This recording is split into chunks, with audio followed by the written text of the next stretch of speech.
अस्सलाम फ्रेंड्स, मेरा नाम अरहम है और आप देख रहे हैं ट्रुथ टेल्स। उम्मीद करता हूँ आप लोग खैर खैरियत से होंगे और जहाँ होंगे खुश होंगे। अल्लाह ताला आपको ऐसे ही खुश रखे और सेहत वाली लंबी ज़िंदगी दे। स्टोरी शुरू करने से पहले आप लोगों से छोटी सी रिक्वेस्ट है कि चैनल को सब्सक्राइब और वीडियो को लाइक करना ना भूलिए। तो जल्दी से आयतुल कुर्सी पढ़ लें और अपने आसपास एहसार बांध लें। चलते हैं अपनी स्टोरी की तरफ। असल गौरम, ये वाक़या तकरीबन 8-9 महीने पहले मेरे साथ पेश आया है। मैं किसी रीज़न की वजह से अपना नाम नहीं बोल सकता। मैं पिछले 3 साल से सऊदीया में हूँ, लेकिन 1.5 साल से मैं कोई काम नहीं कर रहा। बस यहाँ रह रहा हूँ उस कमरे में जो 1.5 साल पहले मैंने बुक किया था, और मैंने इसका 5 महीने का एडवांस भी दिया था। जिसको एडवांस दिया था वो एक अरबी है। मेरे रूम के साथ ही एक प्लांट स्टोर है। ये एक सहरा है जहाँ पर कोई घर वगैरह नहीं है। इस पूरे इलाके में बस ये एक ही प्लांट स्टोर है। मेरे रूम की लेफ़्ट साइड पर किसी बहुत अमीर अरबी का घर है। इस पूरे इलाके में एक बस वो घर है, मेरा रूम है और प्लांट स्टोर है। 1.5 साल पहले जब मैं यहाँ पर शिफ्ट हुआ तो मैंने यहाँ पर एक चीज़ एक्सपीरियंस की। तकरीबन 1 महीने तक तो सब कुछ ठीक चलता रहा। मेरे कमरे में पंखा भी नहीं है, तो गर्मियों में यहाँ पर बहुत शदीद गर्मी होती है, तो मैं कूलर भी लेके आया। खैर बाद में मुझे डरावने ख्वाब आना शुरू हो गए। वो डरावने ख्वाब इस तरह से थे कि कोई जिन आकर मुझ पे हमला कर रहा है। ऐसा होता ना, जब आप ख्वाब देखते हैं कि हम गिर रहे हैं तो हम गिरने से पहले ही उठ जाते हैं। तो मुझे भी डेली ऐसा ही ख्वाब आता था कि कोई जिन आकर मुझे गले लगाता है, लेकिन इसके गले लगाने से पहले ही मैं उठ जाता था। मुझे लगता था कि मैं सीधा लेटा हूँ, तो शायद इसी वजह से कोई इशू है, मुझे ऐसा लगा। लेकिन ये बात भी नहीं थी। और जब मेरा दूसरा महीना शुरू हुआ तो ये सिलसिला मेरे साथ बढ़ गया। तो मैं अम्मी को फ़ोन करके बताता था कि मुझे इस तरह के ख्वाब आते हैं। वो कहती थी अपने कमरे पे कुरान पाक रखो, कुरान पाक पढ़ो, आयतुल कुर्सी पढ़ो, लेकिन हर रोज़ यही यही ख्वाब आना। तो मैं काफ़ी ज़्यादा डर रहा था, और मैं यहाँ पर रहता भी अकेला हूँ। प्लांट स्टोर है वो भी तकरीबन 8 बजे बंद हो जाता है, और इसके बाद मैं पूरे सहरा में अकेला होता हूँ। तकरीबन 10 किलोमीटर के फासले पर एक मेहता है जहाँ पर मैं खाना वगैरह खाता हूँ। जिसका प्लांट स्टोर है वो काफ़ी अमीर बंदा है, तो वो जस्ट शौक के तौर पर या टाइम पास करने यहाँ पर आता है। वो भी तकरीबन 8 बजे चला जाता है। खैर मेरे ये डरावने ख्वाब बढ़ते रहे। मैं अम्मी को बताता रहा, भाई को बताता रहा, तो मेरे भाई हंसते थे मुझ पर कि अब मज़ा आ रहा है तुम्हें कि तुम अकेले रहने गए हो और तुम काम वगैरह नहीं करते। वापस आओ, हमारे साथ काम करो। मेरी इनके साथ बनती नहीं थी। फिर लगभग 4 महीनों तक ये सिलसिला जारी रहा, और 4 महीनों के बाद मेरे साथ पैरानॉर्मल एक्टिविटीज़ होने लगी। मैं जब जब अपने कमरे में आता था तो मेरे कमरे के 2 गेट हैं। एक बाहर वाला गेट और एक अंदर चाबी से खुलता है। तो एक दिन क्या हुआ कि मैं जब कमरे में आया और मैंने दरवाज़ा बंद किया, तो फ़ौरन ही किसी ने दरवाज़ा नॉक किया।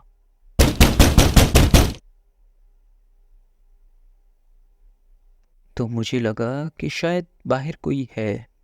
इस टाइम रात के तकरीबन 11 बज रहे थे, और वो प्लांट स्टोर भी तकरीबन 8 बजे बंद हो जाता है। तो मैं समझा कोई मज़दूर वगैरह होगा। तो मैंने जैसे ही गेट खोला, बाहर कोई नहीं था। ये पहली एक्टिविटी थी जो मेरे साथ हुई थी। मैंने सोचा कि हो सकता है कोई मुझे तंग कर रहा हो, क्योंकि यहाँ जो अरबी होते हैं वो लोगों के साथ काफ़ी इस तरह के मजाक करते हैं। तो मेरे दिमाग में यही ख्याल आने लगे कि हो सकता है कि मुझे कोई डराने की कोशिश कर रहा है। खैर मैंने दरवाज़ा बंद किया और मैं अंदर आया। मेरी वो रात तो गुजर गई। मैं काफ़ी डरने लगा और मैं ये सोचता रहा कि गेट पर कौन होगा, किसने नॉक किया होगा। मेरे कमरे में खिड़की टाइप जगह है जहाँ पर खिड़की नहीं लगी हुई, और इसके आगे गटर टाइप सी जगह बनी हुई है। इस जगह में सारी रेत ही रेत है। कमरे की साइज़ की जितनी भी जगह है मैंने एक तरपाल डाल कर उसे बंद किया हुआ है, क्योंकि वहाँ से मच्छर वगैरह आते हैं। अगर कोई तूफ़ान वगैरह आए तो रेत वगैरह आती है, तो इसलिए मैंने वो वहाँ पर लगाया हुआ है। तो फिर अगले दिन क्या हुआ कि मैं बैठा हुआ था और ये तरपाल मेरे बेड से सामने नज़र आती है। मेरे कमरे का दरवाज़ा नहीं है, बाहर सिर्फ सिंक है और फिर वॉशरूम है। तो मेरे सामने ही ये तरपाल गिर जाती है। तो मैंने इसे वाइपर वगैरह से बांधा हुआ है, वो हवा के साथ भी नहीं गिरता क्योंकि मैंने नीचे भी जुगाड़ लगाया हुआ है। तो वो अचानक से नीचे गिर पड़ा। तो मैंने सोचा कि हवा होगी, लेकिन आज तक जितनी भी तेज़ हवा चले वो कभी नहीं गिरा। मैंने सोचा कि हो सकता है कोई चोर हो जिसने ये गिराया हो। तो मैंने इस साइड पर जाकर देखा तो उधर भी कोई नहीं था। इस दरवाजे के बाहर की तरफ तो इसकी कुंडी भी बंद होती है। तो मैंने वो भी खोल कर देखा कि उधर तो कोई नहीं है, लेकिन वहाँ भी कोई नहीं था। तो दूसरे दिन मेरे साथ भी ये वाक़या हुआ। वो ऐसे गिरा कि जैसे किसी ने नीचे की तरफ खींचा हो, लेकिन मैंने इसे दोबारा से सेट किया वाइपर वगैरह लगाकर और इसके साथ 8 दिन बाद मेरा जो वॉशरूम है और इसकी जो खिड़की है, खिड़की के उस पार प्लांट स्टोर है। मैं वो खिड़की कभी खुली नहीं छोड़ता। तो क्या हुआ कि एक दिन वो खिड़की ऐसे ही खुली हुई थी। मैंने आज तक कभी नहीं खोली क्योंकि मुझे डर लगता था कि जब मैं रात को वॉशरूम जाता था। मैंने कुछ पिक्चर्स आपको शेयर किए हैं, आप उस पिक्चर्स में भी देख सकते हैं कि जैसा इस डोर का लॉक है ये हवा से भी नहीं खुल सकती। मैंने कहा कि मैंने आज तक इसे खुला नहीं छोड़ा, तो ये कैसे खुल गई। तो 8 दिन बाद ये वाक़या हुआ। टाइम गुजरता रहा और मुझे डरावने ख्वाब आते रहे। तो एक रात 3 बजे मैं वॉशरूम जा रहा था क्योंकि मैं कोई काम वगैरह नहीं करता था। मेरी रूटीन भी काफ़ी ख़राब है। कभी मैं दिन में सोता हूँ और कभी मैं रात के 3 बजे जाग रहा होता हूँ। और जैसे ही मैं वॉशरूम की तरफ जाता तो मैं देखता हूँ कि वो खिड़की फिर से खुली है और खिड़की के उस पार कोई रोशनी बहुत तेज़ी से गुजरती है। और वो देखकर मेरे रोंगटे खड़े हो गए और मैं ज़ोर ज़ोर से चिल्लाने लगा, अल्लाह का नाम लेने लगा। इस टाइम मैंने कहा कि ये तो मेरा वहम नहीं हो सकता, ये तो मैंने अपनी आँखों से देखा है कि जैसे वहाँ रोशनी टाइप कोई चीज़ बैठी है और वो दूसरी तरफ जाकर गायब हो गई। प्लांट स्टोर में भी कोई नहीं था। चलो कोई मजदूर हो और उसने कोई फ्लैशलाइट वगैरह मारी हो, लेकिन वो रोशनी फ्लैशलाइट की भी नहीं थी। मैंने आयतल कुर्सी पढ़ी और खुद को तसल्ली देता रहा कि नहीं, ये कोई मजदूर होगा, इसने फ्लैशलाइट मारी है। इस रात मुझे नींद नहीं आई और मैं सुबह का इंतज़ार कर रहा था। धूप निकली तो मैंने दोस्त को कॉल की और इसे कहा कि तुम कॉल पर ही रहो, मुझे डर लग रहा है। और इसके बाद मैं सो गया। और जब से मैं उस रोशनी को देखा था उसके बाद मेरे साथ एक्टिविटीज़ बढ़ने लगी कि मेरे सामने टेबल पर रखी पानी की बोतल खुद ब खुद गिर गई, प्याला गिर गया। बाहर जो सिंक है, जो किचन टाइप बना हुआ है, वहाँ पर ही मैंने ब्रश और कंघी वगैरह लगाई हुई है, तो वो भी खुद ब खुद गिर जाती थी। तो मैंने सोचा कि चूहे वगैरह हो सकते हैं क्योंकि यहाँ पर चूहे वगैरह बहुत ज़्यादा होते हैं। अगर चूहे होते तो नज़र भी आ जाते, लेकिन मेरे आंखों के सामने टेबल से बोतल गिर जाती थी, सैनिटाइज़र गिर जाता था, प्याला गिर जाता था।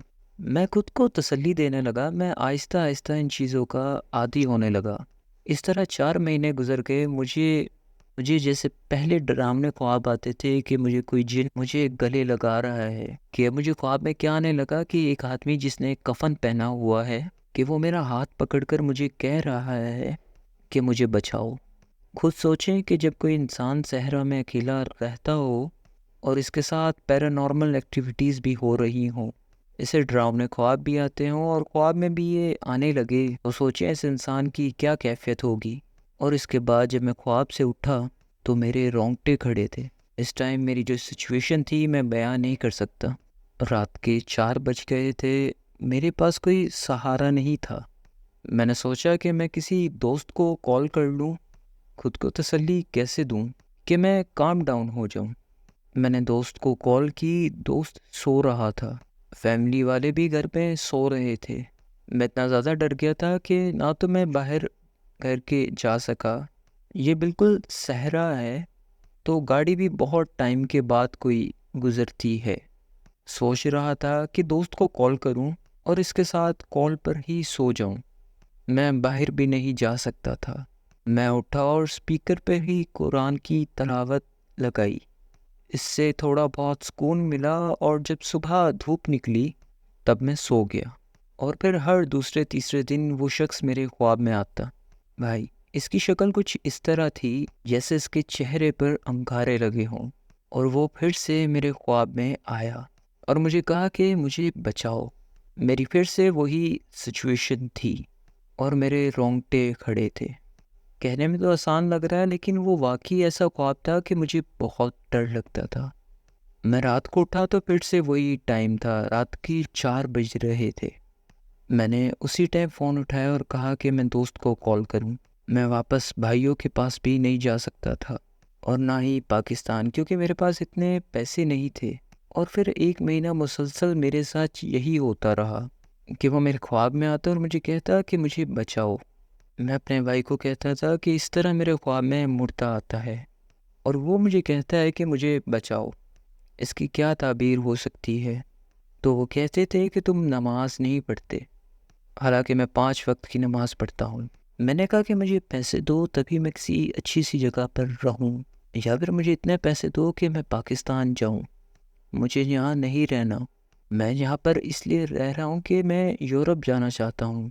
तो मैं किसी एजेंट का वेट कर रहा था कि कोई एजेंट मेरे लिए वीज़ा लगवाए और मैं यूरोप जा सकूँ। इसलिए मैं यहीं रह रहा हूँ। एक मर्तबा मैंने ट्राई किया, लेकिन वो वीज़ा मेरा रिजेक्ट हो गया। तो ये सिलसिला जारी रहा।